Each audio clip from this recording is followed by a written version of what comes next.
What's up, everybody? Welcome to the Savage Land. Welcome to another episode of Soapbox. And today we're gonna do it a little bit different, man. Of course, you've been following the channel. You can see I have my Cobra Army unboxed here. It's so beautiful, man. I didn't want to put it up just yet, and I said, you know what? Let me do an episode of Soapbox in front of the Cobra Army while I have it on this table before it goes back into the shelf. But man, it looks beautiful. I can't gloat over this thing enough. This is what I envisioned in my head, and especially the way it's laid out with perfect lines, symmetric. It just looks beautiful. It looks quite beautiful. But let's get right into it.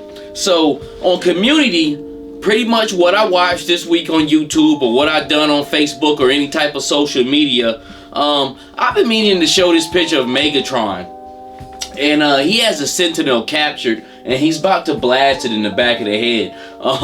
I've seen this on Facebook about 2 weeks ago, and I meant to put it up on Soapbox a couple of times, man, but I just forgot to put it down in my notes. I don't know who did it. I think it was just like a random floating picture on Facebook. But shout out to whoever who did. I just thought it was pretty cool to show you guys. And the reason why I thought it was pretty cool, because I have a Sentinel that I still haven't unboxed yet. I will unbox on the channel, and I'll do an army build with it because I have like 10 other Sentinels I need to unbox. No, not the HasLabs. I have one HasLab. Actually, I have two HasLab Sentinels. I have one on ice because it was the first HasLab, Marvel HasLab, and I got one to open.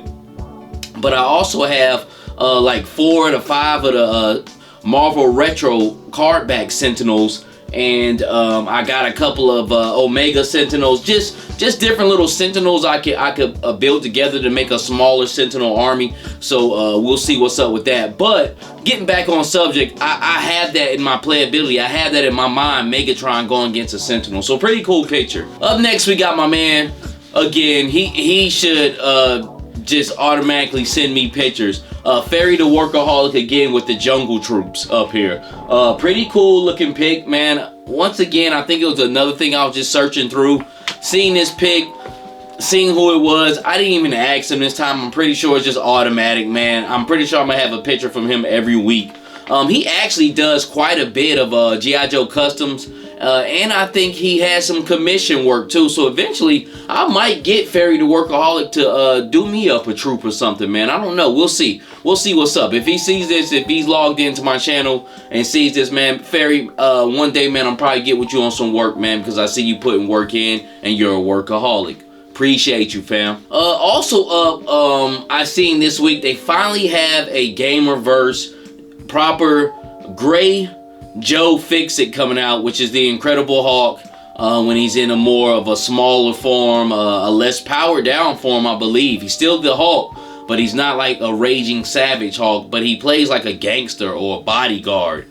And they did, no, I'm sorry, it's not Gamerverse. This is actually a real comic book Joe Fix-It. The other one was the Gamerverse, and he really wasn't gray. He had like an olive green skin tone to him. I'm actually kind of looking at him now. He's decent, but this one has like pinstripes, and he has like a mobster haircut. His head is bigger. He looks a lot more fuller head-wise, but it's same body mold from that Gamerverse one. I'm definitely going to get this one. I'm getting the other Hulk with the Bruce Banner.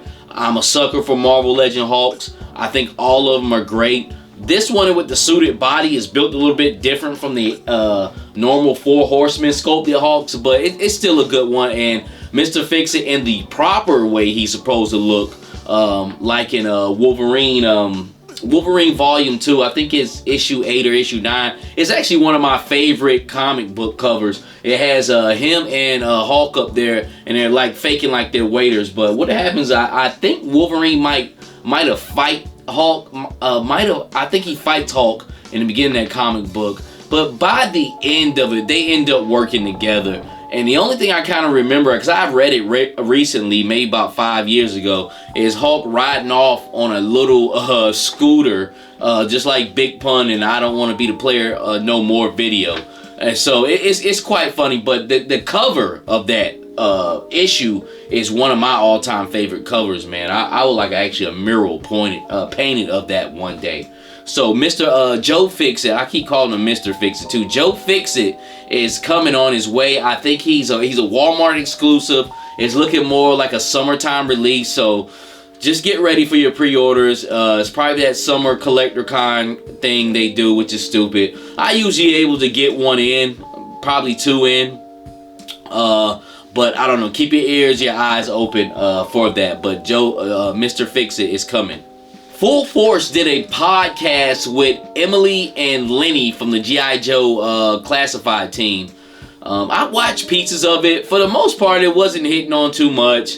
I think the major questions he asked, do they know about the QC issues, which I've seen with CoverGirl and just, I guess, a few other figures with separation within their arms and just other things like that. They said they're aware of it, but they can't talk. Make a long story short, it's not a lot of info getting past it. They're pretty much close to the vest with things.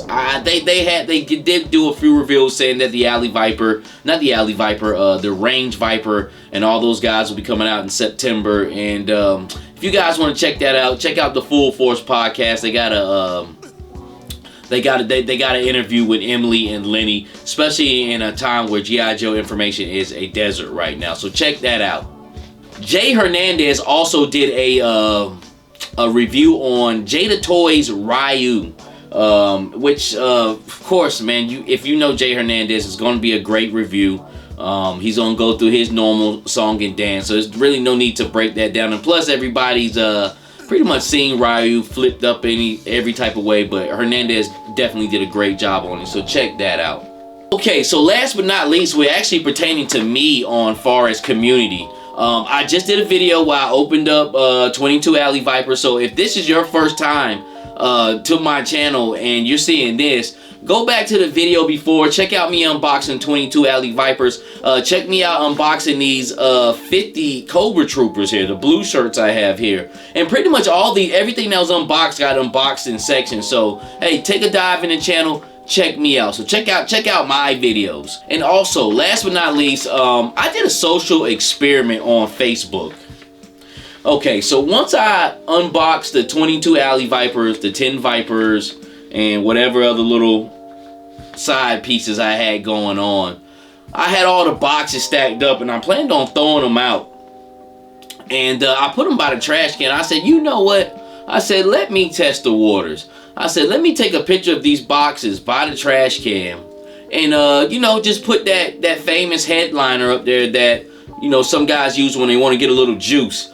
I'm done with G.I. Joe Classified, but I made it so ironic that it was hard to believe. But some people still fed into it. I said, I'm done with G.I. Joe Classified, not selling, just throwing it in the garbage. You can see that right there.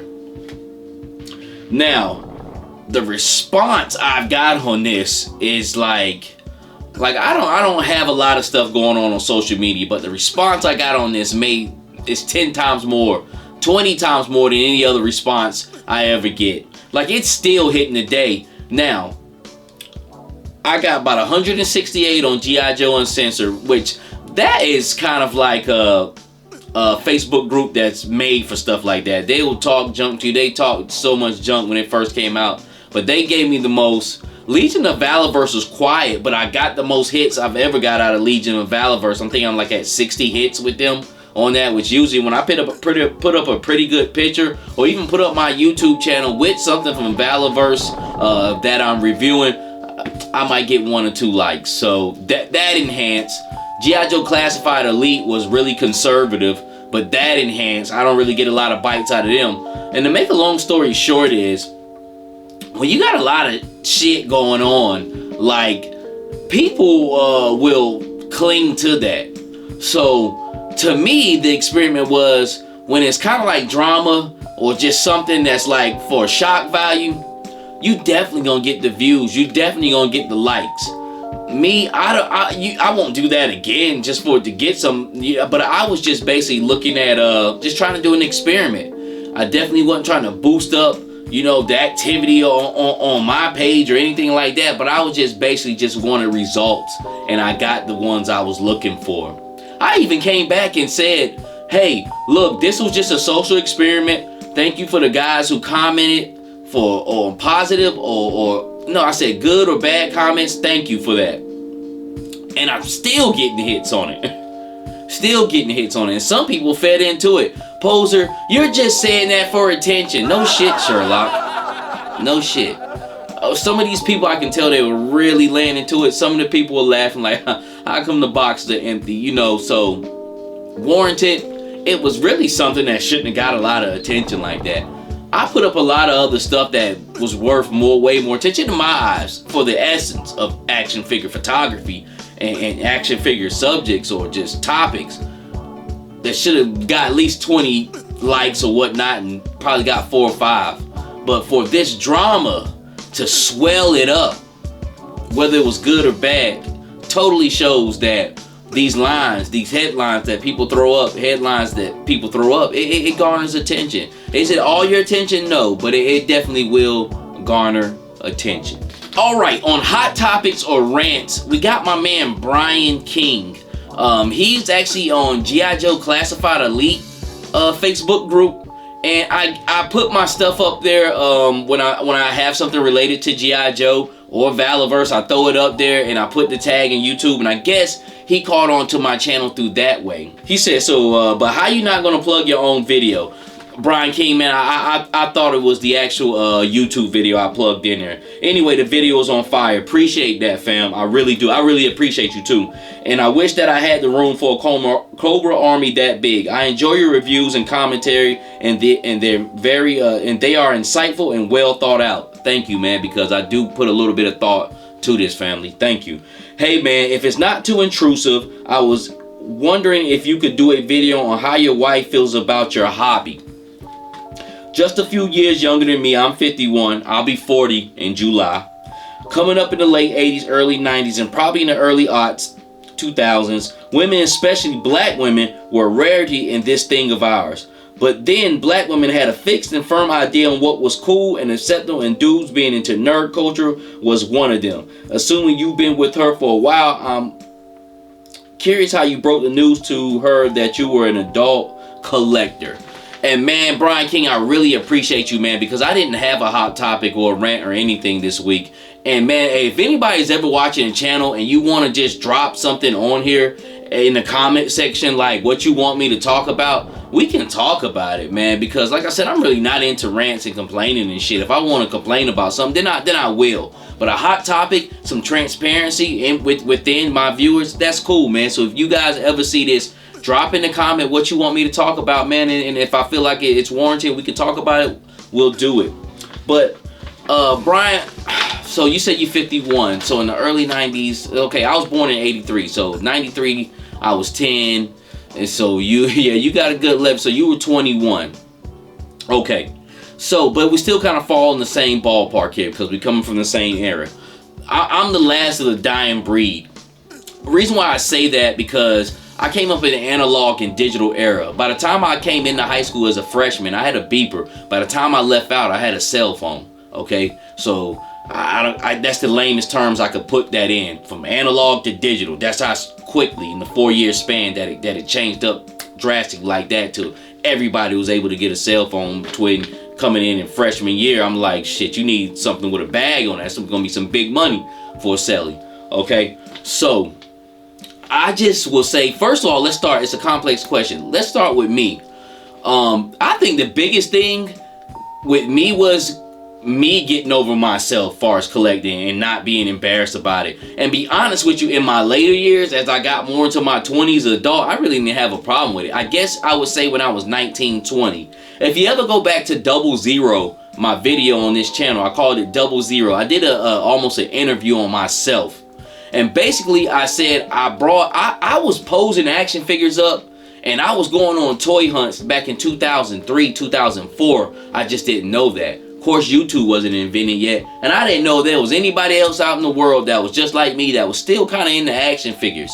Make a long story short, I seen some Marvel Legends in the Walmart aisle. I brought one, got addicted. I went back to that Walmart like 10 times within the past 2 days and spent like $100. In 03, yeah, that was a lot of money. And I was asking myself, I said, is there something wrong with me?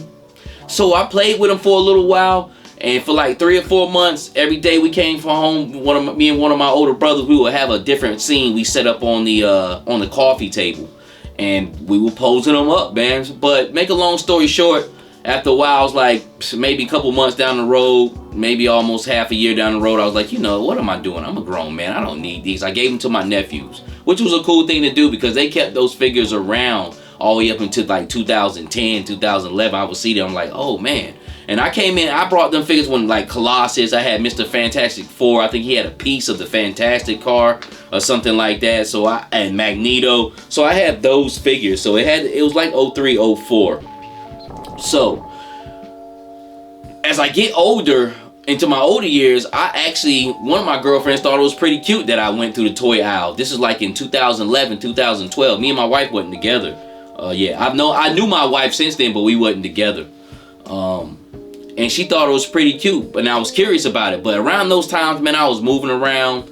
I was just all around the country. You know what I'm saying? I was doing my thing. I was just running the street. You know what I'm saying? And I just didn't really have time for it. So a place in my life right now where I'm at, it is perfect.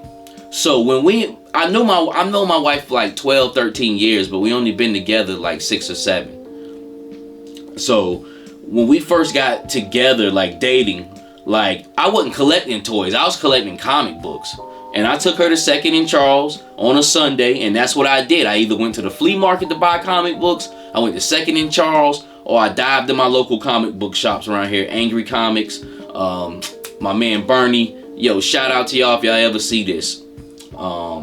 Man, I can't think of Bernie's name of his comic book store. But either of those two. And she thought it was cute. She thought it was adorable. And man, I had no problem showing her, like, hey, look, this is what I do. I collect comic books.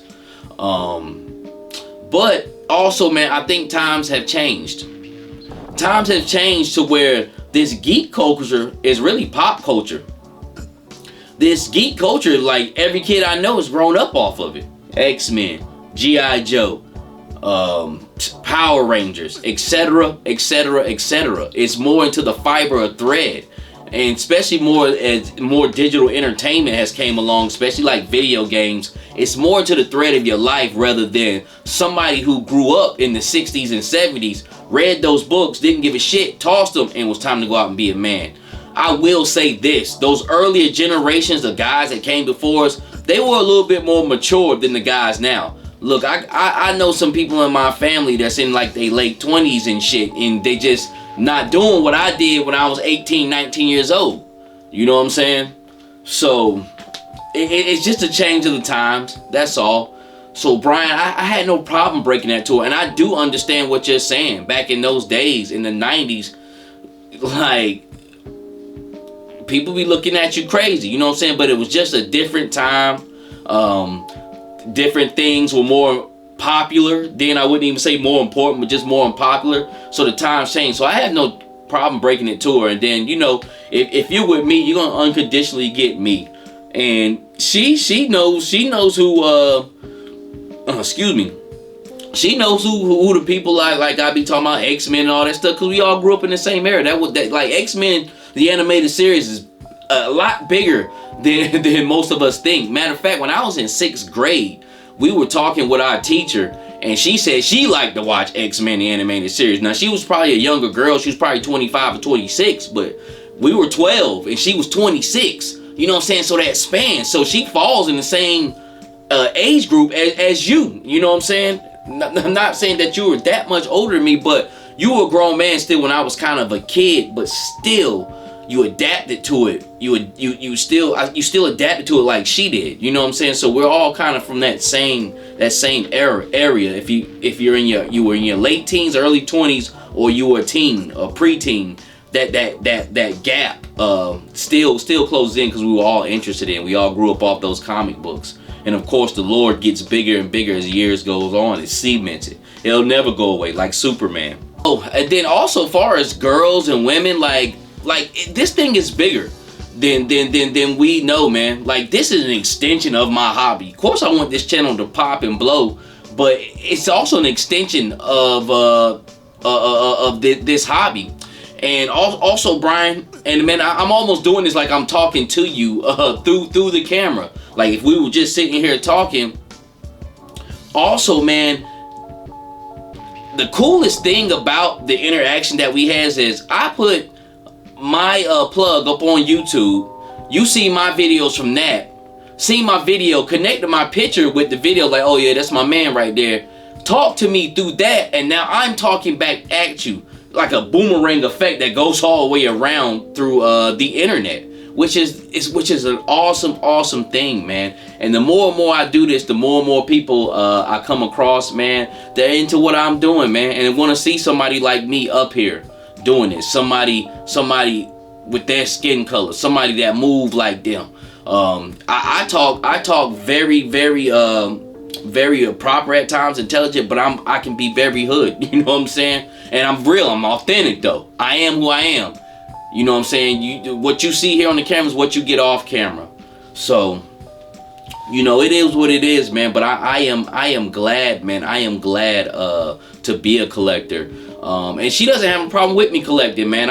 If you met me in real life, I'm a man's man. I take care of everything in my household, man. So, as far as me deviling into my hobby, man, it's no problem, man, because the bills are getting paid. There's no setbacks on us. She says the little things as jokes, man, but she loves it, man, and she loved that I brought our daughter down here in the video that we had the other day. So Brian King, man, I really appreciate you, man. You gave me a hot topic, and I spoke from the heart with it. And you know, like I said, times have changed. People don't look at this as nerd things no more. You know what I'm saying? And things have changed up even far as what a nerd is. Like this, like Revenge of the Nerds and stuff, like where guys are smart. There are nerds now that are just stupid. You know what I'm saying? They're really not smart. They're just nerds and shit. You know what I'm saying? So times have changed. Time has definitely changed. So Brian King, I salute, fam. Thank you. Let's start off with toy news this week. The theme is African American characters celebrating beautiful chocolate pieces of plastic. And what more better way than start with somebody we all know who is black, Destro from Mezco 112 Collective. I've seen this in G.I. Joe Classified Elite. A guy who ordered straight from Mezco will say his will ship soon. I ordered mine through BBTS, so hopefully we'll see this guy starting to come around soon. And Destro was voiced by a black actor, and even his facial features with those thick lips and that steel mask, you kind of knew, like Panthro, that he was black. Also, not a lot of people have talked about this a lot, but Super 7 also has rap figures that they're coming out. Old Dirty Bastard right here, of course, from his I think Brooklyn Zoo video shoot. He has a soft goods jacket that he can remove, 2 head sculpts, of course the infamous food stamp card as an accessory, which was the cover of his album. And it's pretty dope, man. And you also got Notorious B.I.G. He has 2 head sculpts, of course his Jesus Peace chain, which is famous with a lot of rappers now, several hands. But they kind of got more of the his second album look. I wish they would have had him more with the hockey jersey type look when he first came out. And I don't know if it looks that good or that's just a digital render, but we'll see. I'm definitely getting that Old Dirty Bastard figure. I know that. Also, I thought they were coming out with Ultimates of this, which this would have been dope. But they got reaction figures. They definitely gonna come out with the Ultimates. Eric B and Rakim is from they Paid in Full late 1980s look. The AZ, the rich poor, the rich young drug dealer look, and I love it. And the plastic looks beautiful. Also, Storm is up to purchase on Big Bad Toy Store from Mayfax. Heard a lot of good stuff about that figure. I got this Jade Cargo, because I was going to actually buy her in Walmart this weekend for $20. Got to searching around, seen her on eBay for like $40, $35, and Ringside Collectible has her for $15.99. And the action figure looks actually pretty good in person. She's actually a very sexy looking person, man. And I gotta end it off. He's not African American, but he's black. The Dark Trooper. I wish this thing could get a little bit cheaper, but you need to pay attention to Amazon, because at one point he was $20, and that's where I would like to see him. But this is the Savage Land. If you can, give me a like, comment, subscribe. We do this for the love and beauty of action figures. Till the next time, peace and God bless.